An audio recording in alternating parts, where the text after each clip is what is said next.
Halo guys, balik lagi dengan saya di channel Iki Bete.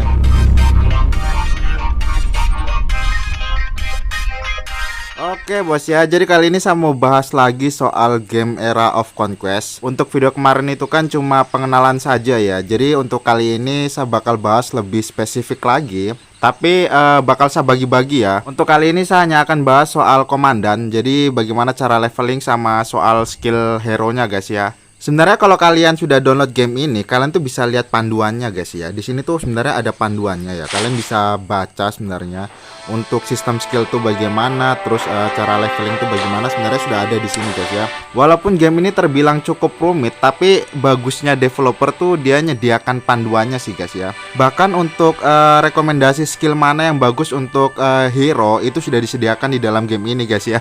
Jadi kita tinggal nyari aja. Oke bos ya, yang pertama soal leveling. Jadi sebenarnya untuk leveling di game ini itu lumayan ribet sih ya. Menurut saya lumayan ribet sih ya. Beda dengan di sebelah itu kita tinggal bunuh barbarian di peta. Itu kan ada banyak banget ya. Kita bisa langsung leveling atau kita bisa nyerang BF kalau kalian main game Eroka guys ya. Itu kita bisa dapat buku XP. Tapi kalau di game ini kita nggak bisa upgrade level hero manual guys ya, karena di sini nggak ada pilihan dan nggak ada item buku XP kayak di sebelah. Jadi sistem leveling di sini itu modelnya setiap kali kalian serang tambang atau setiap kali kalian serang pemberontak atau setiap kali kalian serang reruntuhan kuno. Di sini ada reruntuhan kuno guys ya.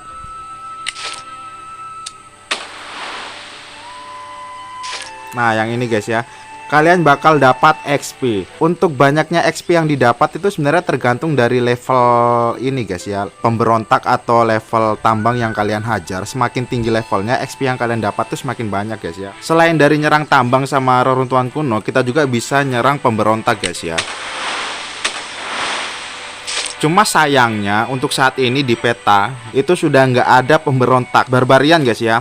Saya nggak tahu ya, ini memang sudah dari sananya sistemnya itu seperti ini, apa nanti bakal ada gitu guys ya, bakal ada lagi untuk pemberontak di map ini. Tapi untuk saat ini memang pemberontaknya sudah nggak ada coy. Kalau kemarin waktu awal-awal tuh banyak sih guys ya pemberontak di sini tuh, kita bisa cari di sini guys ya. Cuma nggak tahu sekarang sudah nggak ada gitu, mungkin besok bakal diadakan lagi ya. Jadi kemarin tuh saya sempat bingung ya, terus ini gimana caranya leveling kalau misalkan item buat nyerang tambang sama nyerang reruntuhan kuno itu sudah habis. Karena kan kita nggak bisa nyari ini guys ya, nggak ada pemberontak guys ya, nggak ada barbarian. Ternyata setelah cari-cari kita bisa summon manual pemberontak di dalam kota coy ya. Jadi kalau kalian lihat di bawah quest bab ini guys ya, itu ada logo search. Di sini kalian tinggal pencet aja. Nah, di sini kalian tinggal pilih kalian mau summon yang level berapa, coy ya. Kalau di sini saya baru sampai di level 12 ya. Karena level 12 itu belum bisa saya hajar sih, guys ya. Saya baru mentok sampai di level 11 kalau nggak salah. Saya bakal coba summon yang level 9 aja, guys ya. Nah, untuk summon pemberontak ini itu kita tanpa batas, guys ya. Kita bisa summon terus-terusan. Cuma masalahnya untuk nyerang pemberontak ini kita butuh stamina. Jadi hero-hero yang ada di sini tuh butuh stamina. Kalau misalkan stamina kalian itu habis, ya kalian nggak bisa ini guys ya, nggak bisa nyerang pemberontak. Bahkan kalian nggak bisa nyerang ini coy, nggak bisa nyerang tambang dan nggak bisa nyerang reruntuhan kuno juga. Memang agak ribet sih ya. Kalian kalau lihat di bawah sini guys ya, ada tulisan stamina 54/120. Nah itu tuh ini guys ya, istilahnya kayak action point lah kalau di game sebelah guys ya. Ntar kita coba, ini bisa kayaknya nih guys ya. Oke, kita pilih pasukan dulu. Oke, bisa guys ya. Jadi setiap kali kita nyerang ini guys ya, nyerang pemberontak atau tambang atau reruntuhan kuno, setiap hero itu bakal dikurangi staminanya 15. Oke, ini kita serang guys ya. Aku pergi sebentar dan akan segera kembali. Sebenarnya simple sih guys ya untuk summon pemberontak ini, cuma masalahnya itu staminanya aja sih yang cepet banget habisnya gitu loh. Jadi kalau staminanya sudah habis ya mau nggak mau kita mesti tunggu sampai staminanya penuh dulu baru kita bisa leveling lagi guys ya.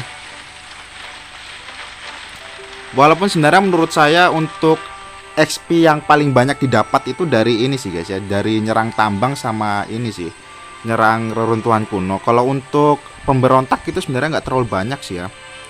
Selain itu kita juga sebenarnya bisa dapat dari ini sih guys ya, dari misi bab. Kalau kalian lihat di samping kiri itu ada quest bab guys ya. Saya sudah sampai di bab 10. Kalau kalian nyerang kayak tambang-tambang begini guys ya, yang ada pemberontaknya ini, penjaganya ini, kalian bisa dapat XP juga. Cuma masalahnya untuk yang sekarang ini terlalu kuat-kuat sih coy. Saya tadi nyoba mukul yang ini tuh gagal coy. Padahal sebenarnya untuk jumlah pasukannya nggak begitu ini sih guys ya, nggak begitu beda jauh lah. Komandan saya di sini Guan Yu. Itu total tropsnya ada 16.400, sedangkan di sini total tropsnya 17.400. Tapi nggak tahu kenapa saya nyerang tambang yang ini nih itu nggak bisa coy, kalah terus gitu. Saya juga heran sih ya, ini game maksudnya bagaimana gitu. Kayak gapnya tuh kayak terlalu jauh banget gitu loh. Padahal perbedaannya cuma 1000 doang sih, 16.000 sama 17.000, tapi kalah coy. Saran saya sih untuk di awal-awal ya, bagusan kalian tuh untuk awal-awal fokus leveling komandan. Karena ketika level komandan kalian tuh tinggi, terus kalian bisa bawa banyak troops, kalian bisa nyerang tambang yang level tinggi coy ya. Semakin tinggi tambang yang bisa kalian hajar, kalian bakal dapat banyak SDA plus kalian bisa dapat XP. Cuma kan masalahnya karena untuk nyerang tambang itu kan kita butuh item dan per hari itu kita cuma bisa dapat 3. Jadi mau nggak mau itu kalian harus bener-bener ini sih nyerang tambang yang level tinggi sih guys ya. Supaya 3 kali serang tambang itu kalian bisa langsung dapat banyak SDA sama dapat banyak XP sih ya. Makanya menurut saya untuk di awal-awal leveling komandan tuh penting banget sih ya. Dan satu hal guys ya, di sini yang perlu kalian tahu, sistem kapasitas troops di sini tuh beda dengan di sebelah coy ya. Kalau di Eroka kapasitas troops itu ngikutin komandan utama. Sedangkan kalau di sini itu beda coy. Kapasitas tropsnya itu ngikutin dari level masing-masing hero. Sambil contoh misalkan di sini guys ya. Ini ada Guan Yu. Kalau kalian lihat di bagian bawah itu ada 5.800 per 5.800. Itu jumlah trops yang bisa dibawa sama Guan Yu. Terus di sebelahnya hero Mari 1 guys ya. 4.900 per 4.900. Itu total trops yang bisa dibawa hero Mari. Terus di sebelahnya ada Theodora 5.700 per 5.700. Itu total troops yang bisa dibawa Theodora. Nah dari semua total troops ini itu dijadikan satu coy ya. Jadi 5.800 ditambah 4.900 ditambah 5.700 totalnya 16.400. Dia nggak ngikutin komandan utama ya. Jadi di sini tuh sistemnya leveling komandannya itu satu-satu sih guys ya. Semakin tinggi level hero kalian ya kalian bisa bawa banyak pasukan sih ya. Memang sebenarnya agak ribet sih untuk sistem leveling di sini guys ya. Karena ini loh dibagi-bagi coy ya. Dia nggak ngikutin komandan utama tapi dipisah-pisah gitu, terus dijadikan satu jumlahnya. Oke, selanjutnya untuk soal skill komandan guys ya. Nah ini sebenarnya agak ribet lagi coy ya. Memang ini game itu tidak ramah guys ya, bintang 1. Karena ribet sekali. Tapi menurut saya menarik sih guys ya. Untuk soal skill di game ini ya, skill hero. Jadi skill hero di game ini tuh dia nggak jadi satu dengan komandan. Jadi terpisah guys ya. Untuk setiap komandan tuh memang punya skill bawaan. Sambil contoh misalkan Guan Yu ini guys ya. Nah Guan Yu ini ada skill bawaannya yang ini guys, Guan Sheng Di Jun. Ini skill bawaannya. Bentar guys ya. Kayaknya kalau yang ini agak ribet, kita cari yang belum di-upgrade aja guys ya. Nah, saya ambil contoh kayak Bodica ini guys ya. Kalau kalian lihat di sini tuh Mawar Celtic. Nah, ini skill bawaan dari hero-nya guys ya. Nah, kemudian untuk 2 bar di bawah ini itu bisa kalian isi dengan skill lain. Nah, skillnya itu kalian mesti cari coy ya. Skill bawaannya cuma satu, masing-masing hero cuma satu guys ya. 2 skill sisanya itu kalian mesti cari. Nah di sini sebenarnya menurut saya menarik sih guys ya, karena untuk combo hero di game ini tuh sebenarnya bisa kalian rubah-rubah gitu loh. Karena skillnya kan bisa kalian bongkar pasang ya. Walaupun sebenarnya untuk kombinasikan skill di game ini tuh agak ribet ya, karena jumlah skill yang ada di game ini tuh banyak banget coy ya. Nah ini skill yang baru saya dapatkan ini guys ya, baru segini. Tapi sebenarnya masih ada banyak banget. Nah ini kalau kalian mau combo-comboin tuh bisa guys ya. Kalian tinggal bongkar pasang aja sih. Menurut kalian mana yang cocok di hero ini, tinggal kalian pasang coy ya. Kemudian untuk sistem level skillnya juga di sini cukup menarik sih ya. Karena untuk level skill hero di sini itu maksimal bisa sampai level 20. Luar biasa sih men. Kemudian untuk skill di sini sebenarnya ada dua tipe sih menurut saya guys ya. Yang pertama skill yang di luar sini, terus ada skill advance di sini guys ya. Nah untuk skill advance ini cara upgrade-nya itu kalian mesti punya patung ininya sih guys ya, patung hero-nya. Kalau di sini kita bilang badge guys ya. Ada badge epic, ada badge legend guys ya. Kalian harus punya dan harus kalian kumpulkan baru kalian bisa upgrade skill yang ini guys ya, skill advance. Terus di sini ada talent juga. Kalau talent di sini tuh namanya poin sih guys ya. Lebih simpel sih sebenarnya, kita tinggal main upgrade aja gitu sih ya. Kalau ada poinnya cukup ya kita bisa upgrade guys ya. Untuk tier skillnya juga itu ada tier S, ada tier A. Tier S itu yang legend guys ya, skill legend. Yang tier A itu skill epic coy. Selanjutnya untuk combo skill di sini tuh cukup menarik coy ya. Karena untuk combo skill di sini tuh bakal ada efek spesial kalau misalkan kalian combo skillnya itu pas hero satu dengan yang lainnya guys ya. Untuk satu Mars, sambil contoh misalkan Guan Yu, Mari 1 sama Theodora. Kalau misalkan combo skillnya ini mantap, maksudnya pas guys ya, bakal muncul efek. Sambil contoh misalkan kayak begini guys ya. Bentar, kita buka di hero-nya aja dulu lah.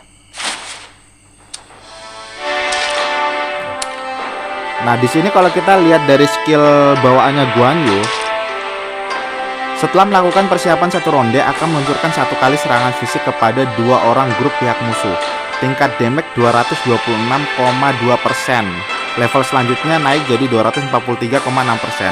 Jika target berada dalam status bakar, ada 50% peluang dapat meluncurkan skill ini satu kali lagi. Efek bakar di sini penjelasannya itu setiap ronde akan memberikan damage terus-menerus pada hero dipengaruhi INT. INT itu intelijen guys ya. Nah terus kita komboin dengan skillnya sambil contoh misalkan Theodora. Di sini kan saya punya Mars itu kan Guan Yu, Mari 1 sama Theodora ya. Skillnya Mari 1 dulu lah. Penghakiman berapi. Meluncurkan satu kali serangan taktis kepada unit pihak musuh. Tingkat damage 182%. Level selanjutnya 196%. Memberikan efek bakar. Setiap ronde mendapatkan satu kali damage taktis. Tingkat damage 41,6%. Level selanjutnya 44,8%. Berlangsung selama 2 ronde. Jika target sudah berada dalam status bakar, maka dapat meluncurkan satu kali serangan taktis tambahan. Tingkat damage 234%. Level selanjutnya 252%. Nah di sini skillnya Mari itu kan ada efek bakarnya juga. Jadi kalau di komboin sama skillnya Guan Yu itu masuk coy ya. Dia bakal muncul efek. Nanti saya bakal kasih lihat guys ya. Nah untuk skillnya Theodora juga sama sih guys ya. Dia bisa menyebabkan efek bakar. Jadi kalau misalkan saya duetin seperti ini, dia bakal ada efek ini sih guys. Ya kayak ini sih ya. Skillnya tuh kayak ini sih guys. Kayak apa sih istilahnya guys ya, kombinasinya pas gitulah. Anjir saya bingung juga ini mau ngomongnya kayak gimana. Sambil contoh misalkan kayak begini aja guys ya. Ini saya hapus dulu. Oke ini juga saya hapus dulu guys ya. Nah terus saya pasang di sini Mari 1. Oke nah aktifkan jaringan takdir. Ini tuh kayak efek spesial dari skillnya guys ya. Karena kombinasi skillnya pas gitu loh.